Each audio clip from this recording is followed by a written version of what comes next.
Hi guys, welcome to my YouTube channel. അങ്ങനെ അലീന അങ്ങനെ ബോറടിച്ചിരിക്കുകയാണ് കേട്ടോ.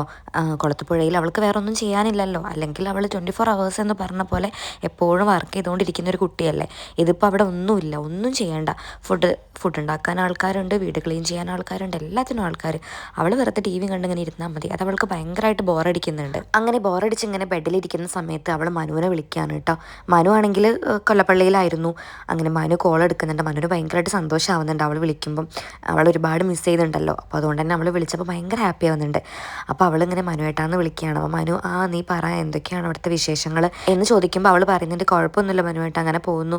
അല്ല മനുവേട്ടൻ ഇപ്പോൾ എവിടെയാണ്? അപ്പോൾ മനു പറയുന്നുണ്ട്, ഞാനിവിടെ കൊല്ലപ്പള്ളിയിലുണ്ട്. അത് കേൾക്കുമ്പോൾ അവൾ പറയുന്നുണ്ട്, എനിക്ക് സമാധാനമാണ്, അച്ഛനുള്ള പോലെ തന്നെയാണ് മനുവേട്ടൻ അവിടെ ഉണ്ടാവുമ്പോൾ. ഞാനവിടെ ഇല്ലെങ്കിലും കുഴപ്പമില്ല, മനുവേട്ടൻ ഉണ്ടല്ലോ എന്നിങ്ങനെ പറയുമ്പോൾ മനു പറയുന്നുണ്ട്, നിൻ്റെ പ്രശംസ കേട്ടിട്ട് എത്ര നാളായി. അപ്പോൾ അവർ ചിരിക്കുകയാണ് കേട്ടോ പരസ്പരം. എന്നിട്ട് അവൾ ചോദിക്കുന്നുണ്ട്, ഞാനൊരു കാര്യം ചോദിക്കട്ടെ മനുവേട്ട. അപ്പോൾ മനു പറയുന്നുണ്ട്, ചോദിക്കും, ഞാൻ അറിയുന്നതാണെങ്കിൽ പറയാം.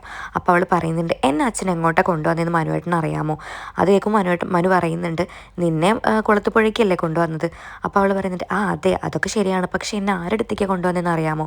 അത് കേൾക്കുമ്പോൾ അവൻ പറയുന്നുണ്ട്, സ്റ്റാൻലി ജോസഫിൻ്റെ അടുത്തേക്കല്ലേ?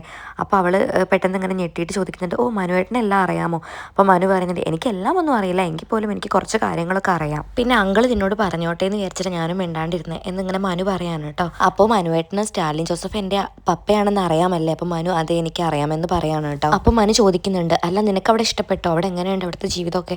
അപ്പോൾ അവൾ പറയുന്നുണ്ട്, സത്യം പറഞ്ഞ മനു കേട്ടോ, എനിക്ക് തീരെ ഇഷ്ടപ്പെടുന്നില്ല. ഇവിടെ എല്ലാം ഓർഡർ പോലെയാണ്, ഒരു പണിയും ചെയ്യേണ്ട, വെറുതെ ഇങ്ങനെ ഇരിക്കുക. ഇവിടെ പപ്പ ഓർഡർ ചെയ്യും, ബാക്കി എല്ലാവരും അതനുസരിക്കും, അങ്ങനെയാണ്. എനിക്ക് പോലും ഒരുപാട് ചിട്ടകളുണ്ട് ഇവിടെ. അത് കേൾക്കുമ്പോൾ മനു പറയുന്നുണ്ട്, നിൻ്റെ പപ്പ കേണലല്ലേ, അതുകൊണ്ടായിരിക്കും ഇങ്ങനെയൊക്കെ ചിട്ട. അപ്പോൾ അവൾ പറയുന്നുണ്ട്, മനുവേട്ട ഞാൻ ഒറ്റപ്പെട്ട പോലെ എനിക്ക് തോന്നുകയാണ് ഇവിടെ, എന്തോ എനിക്കിവിടെ ഇഷ്ടപ്പെടുന്നില്ല. അപ്പം മനു പറയുന്നുണ്ട്, നീ അങ്ങനെ വിഷമിക്കേണ്ട, നിനക്ക് അങ്ങനെ ഒറ്റപ്പെട്ടെന്ന് തോന്നുമ്പോൾ നീ എന്നെ വിളിച്ചാൽ മതി, ഞാനുണ്ടല്ലോ നിൻ്റെ കൂടെ. നിനക്ക് എന്ത് പ്രശ്നം ഉണ്ടെങ്കിലും നീ എന്നെ വിളിച്ചാൽ മതി, ഞാൻ എപ്പോഴും ഉണ്ടായിരിക്കും കൂടെ. അത് കേൾക്കുമ്പോൾ അവൾ നന്നായിട്ട് സന്തോഷിക്കുകയാണ് കേട്ടോ. കാരണം അവൾ സ്നേഹിക്കുന്ന പുരുഷനാണല്ലോ മനു. അപ്പോൾ മനു ഇങ്ങനെ പറയുമ്പോൾ അവൾക്ക് ഭയങ്കരമായിട്ട് സന്തോഷമാവുന്നുണ്ട്. എന്നിട്ട് മനു ചോദിക്കുന്നുണ്ട്, അല്ല അവിടെ ആരൊക്കെയുണ്ട്? അത് കേൾക്കുമ്പോൾ അവൾ പറയുന്നുണ്ട്, ഇവിടെ സ്റ്റാൻലി ജോസഫും അതുപോലെ തന്നെ ഇവിടെ കുറച്ച് പണിക്കാർ മാത്രമേ ഉള്ളൂ, വേറെ ആരും ഇല്ല ഇവിടെ. അത് കേൾക്കുമ്പോൾ മനു ചോദിക്കുന്നുണ്ട്, അല്ല നിൻ്റെ പപ്പയ്ക്ക് വേറെ ഫാമിലി കാര്യങ്ങളൊന്നും ഇല്ലേ, ഭാര്യ കുട്ടികളൊന്നും? അപ്പോൾ അവൾ പറയുന്നുണ്ട്, ഇവിടെ ആരും വരാറില്ല, പക്ഷേ അഞ്ചലിൽ അങ്ങനെ ഒരു ഫാമിലി ഉണ്ടെന്ന് ഞാൻ കേട്ടു. എനിക്ക് കൂടുതലായിട്ടൊന്നും അറിയില്ല മനുവേട്ട, എനിക്ക് ആകെ പേടിയാവുന്നു. എന്ത് ചെയ്യണം, എവിടെ തുടങ്ങണം, അല്ലെങ്കിൽ എന്തൊക്കെ പറയാം എന്തൊക്കെ പറയരുത്, ഇതൊന്നും എനിക്ക് അറിയില്ല. ഇവിടെ ഒരുപാട് ചിട്ടകളാണ്, ആരോടൊക്കെ എന്തൊക്കെ പറയണം, അവരോടൊക്കെ ഞാൻ എങ്ങനെ നിൽക്കണം, അല്ലെങ്കിൽ എൻ്റെ ഇഷ്ടത്തിനനുസരിച്ച് ഞാൻ എന്തൊക്കെ ചെയ്യണം. ഇതിപ്പോൾ ഇവിടെ ഒരു റൂളാണ്, അതനുസരിച്ച് മതി എനിക്ക് ജീവിക്കണം എന്നാണ് ഇവിടെ പറയുന്നത്. എനിക്കിതൊന്നും അക്സെപ്റ്റ് ചെയ്യാൻ പറ്റുന്നില്ല മനുവേട്ട. അപ്പോൾ മനു അവളെ സമാധാനിപ്പിക്കുന്നുണ്ട് കേട്ടോ. എന്നിട്ട് പറയുന്നുണ്ട്, നീ ടെൻഷൻ ആവണ്ട, കുറച്ച് ദിവസം കഴിയുമ്പോൾ അവിടുത്തെ സാഹചര്യങ്ങളും കാര്യങ്ങളൊക്കെ നിനക്ക് മനസ്സിലാവും. അപ്പോൾ നിനക്ക് ബുദ്ധിമുട്ടൊന്നും തോന്നില്ല, അത് പെട്ടെന്ന് മാറേണ്ട ബുദ്ധിമുട്ടായിരിക്കും. അതല്ല അച്ഛൻ നിന്നോട് എല്ലാ കാര്യങ്ങളും പറഞ്ഞില്ല? അത് കേൾക്കുമ്പോൾ അവൾ പറയുന്നുണ്ട്, മനുവേട്ട വരുന്ന വഴിക്ക് എല്ലാ അച്ഛൻ എന്നോട് പറഞ്ഞു. മാത്രമല്ല എനിക്ക് എന്ത് ബുദ്ധിമുട്ടുണ്ടെങ്കിലും അച്ഛനെ വിളിക്കാൻ പറഞ്ഞിട്ടുണ്ട്. ഇവിടെ എന്തെങ്കിലും പ്രശ്നം ഉണ്ടെങ്കിലും എനിക്കിവിടെ നിൽക്കാൻ പറ്റാത്ത അവസ്ഥ വരികയാണെങ്കിലും അച്ഛനെ വിളിക്കാനും അങ്ങോട്ട് വരാനും ഒക്കെ എന്നോട് പറഞ്ഞിട്ടുണ്ട്. പക്ഷെ ഞാൻ അങ്ങനെ ചെയ്യില്ല മനുവേട്ട, എനിക്ക് എങ്ങനെയെങ്കിലും ഇവിടെ പിടിച്ചു നിന്നേ പറ്റൂ. കാരണം ഇനി ഞാൻ വന്നിട്ട് വീണ്ടും അച്ഛൻ്റെ ജീവിതത്തിലൊരു പ്രശ്നമാവാൻ ഞാൻ ആഗ്രഹിക്കുന്നില്ല. അവർ സന്തോഷമായിട്ട് ജീവിക്കട്ടെ, വെറുതെ എന്തിനാ ഓരോ പ്രശ്നങ്ങൾ ഉണ്ടാക്കുന്നത്? അതല്ല മനുവേട്ട, ഞാൻ അവിടെ നിന്ന് പോകുന്നത് മേഡം അറിഞ്ഞോ? അപ്പം മനു പറയുന്നുണ്ട്, അറിയുകയും ചെയ്തു, മാത്രമല്ല അന്ന് തന്നെ അവിടേക്ക് കെട്ടിയെടുക്കുകയും ചെയ്തു. അത് കേൾക്കുമ്പോൾ അലീനയ്ക്ക് ഭയങ്കര സന്തോഷമൊക്കെ ആവുന്നുണ്ട് കേട്ടോ.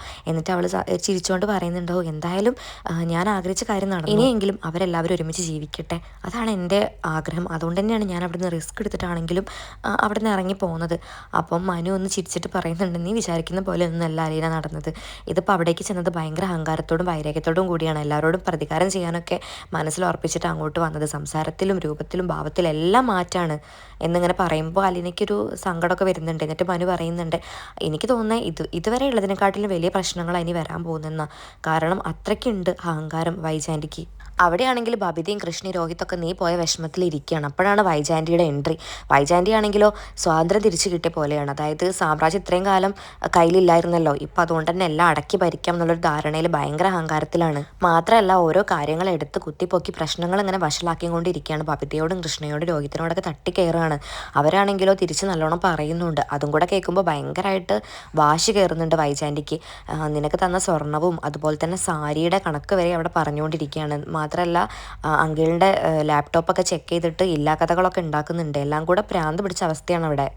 അപ്പോൾ അവൾക്ക് ഭയങ്കര വിഷമമാവുന്നുണ്ട് അത് കേൾക്കുമ്പോൾ. അപ്പോൾ അവൾ പറയുന്നുണ്ട്, ഈ ആൻറ്റി അത് നന്നാവാത്തെ, എങ്ങനെയാണെങ്കിലും ആൻറ്റി ഒരിക്കലും ശരിയാവില്ലല്ലോ, ഇനിയിപ്പോൾ അച്ഛൻ വന്നാൽ എന്തായാലും വലിയ പ്രശ്നമാവില്ല. അപ്പോൾ മനു പറയുന്നുണ്ട്, അതെന്തായാലും എന്തായാലും ഉറപ്പല്ലേ, ആൻറ്റി ഇങ്ങനെ പ്രശ്നങ്ങൾ ഉണ്ടാക്കിക്കൊണ്ടേ ഇരിക്കുകയാണ്. എന്തായാലും ഇനിയും വൈജ ആൻറ്റി ഇങ്ങനെ പ്രശ്നങ്ങൾ ഉണ്ടാക്കുകയാണെങ്കിൽ അങ്കിളിൻ്റെ പിടുത്തം വിട്ടത് വലിയൊരു പ്രശ്നമായിട്ട് മാറും. ഇനിയിപ്പോൾ എന്താ ചെയ്യുക മനുവേട്ടാ, ഇനിയിപ്പോൾ ഈ പ്രശ്നങ്ങളൊക്കെ എങ്ങനെ പരിഹരിക്കാനാണ്, വൈജ ആൻറ്റി എങ്ങനെ ശരിയാകും? അത് കേൾക്കുമ്പോൾ മനു പറയുന്നുണ്ട്, നീ അതൊന്നും ആലോചിക്കല്ലേ, വൈജ ആൻറ്റി ഒരിക്കലും ശരിയാവില്ല.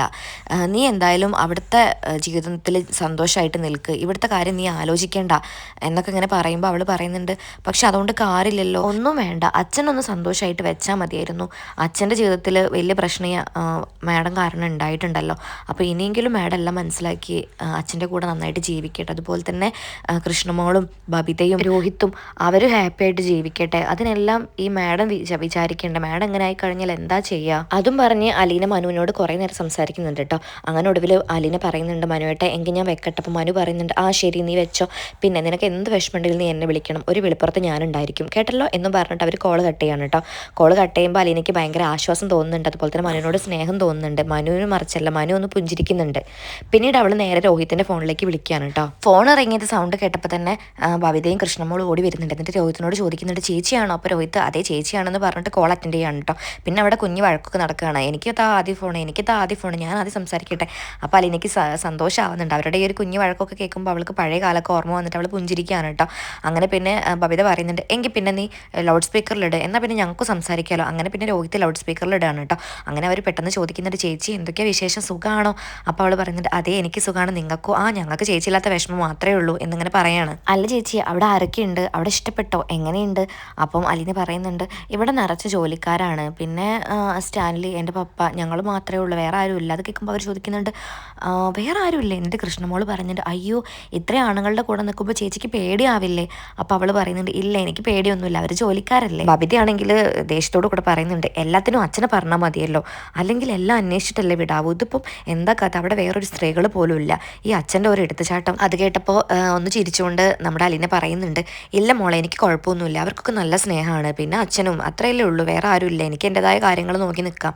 അപ്പം കൃഷ്ണമോൾ പറയുന്നുണ്ട്, എന്നാലും ചേച്ചി ഒറ്റയ്ക്ക് എങ്ങനെ അവിടെ നിൽക്കുക, എനിക്കത് ആലോചിക്കാൻ വയ്യ, അച്ഛനും കൂടെ ഇങ്ങോട്ട് പോരുമ്പോൾ ചേച്ചിക്ക് പേടിയാവില്ലേ? ഇല്ല മോളെ എനിക്ക് കുഴപ്പമില്ല, ഞാൻ പറഞ്ഞില്ല ഇവിടെ അങ്ങനത്തെ പ്രശ്നമൊന്നുമില്ല, എല്ലാവർക്കും നല്ല സ്നേഹമാണെന്ന് പറയാനായിട്ട്. എന്നിട്ട് അവൾ പറയുന്നുണ്ട്, അച്ഛൻ എന്നെ ഇവിടെ ആക്കിയിട്ട് ഇപ്പോൾ അങ്ങോട്ട് വരുന്നുണ്ട്, അച്ഛൻ വിളിച്ചിട്ടുണ്ടായിരുന്നു. അപ്പോൾ ബബിത പറയുന്നുണ്ട്, ചേച്ചി അച്ഛൻ വിളിച്ചിട്ടുണ്ടായിരുന്നു, അച്ഛനിപ്പോൾ ചേച്ചി ഇല്ലാതെ അങ്ങോട്ട് വരാൻ ഭയങ്കര വിഷമം, അതുകൊണ്ട് അച്ഛൻ അവിടെ ഒരു റൂം എടുത്ത് നിൽക്കുകയാണ്, നല്ല ആവശ്യം ഉണ്ടായിരുന്നു, ഇവിടെ നിന്നാൽ പോരായിരുന്നു എന്നിങ്ങനെ ബബിത കുറച്ച് ദേഷ്യത്തോടു കൂടെ ചോദിക്കുമ്പോൾ അലീന പറയുന്നുണ്ട്, അതല്ല മോളെ, ഞാൻ അവിടെ നിന്ന് പോകുന്നത് നന്നായില്ല, ഇപ്പോൾ നിങ്ങളും നിങ്ങളുടെ അമ്മയും അച്ഛനും എല്ലാവരും കൂടെ നല്ല ഹാപ്പി ആയിട്ട് ജീവിക്കണം, അത് കണ്ടാൽ മതി എനിക്ക് എന്നൊക്കെ പറഞ്ഞ് പിന്നീട് ഒരുപാട് സംസാരിച്ചതിന് ശേഷം അവർ കോൾ കട്ട് ചെയ്യാണ് കേട്ടോ.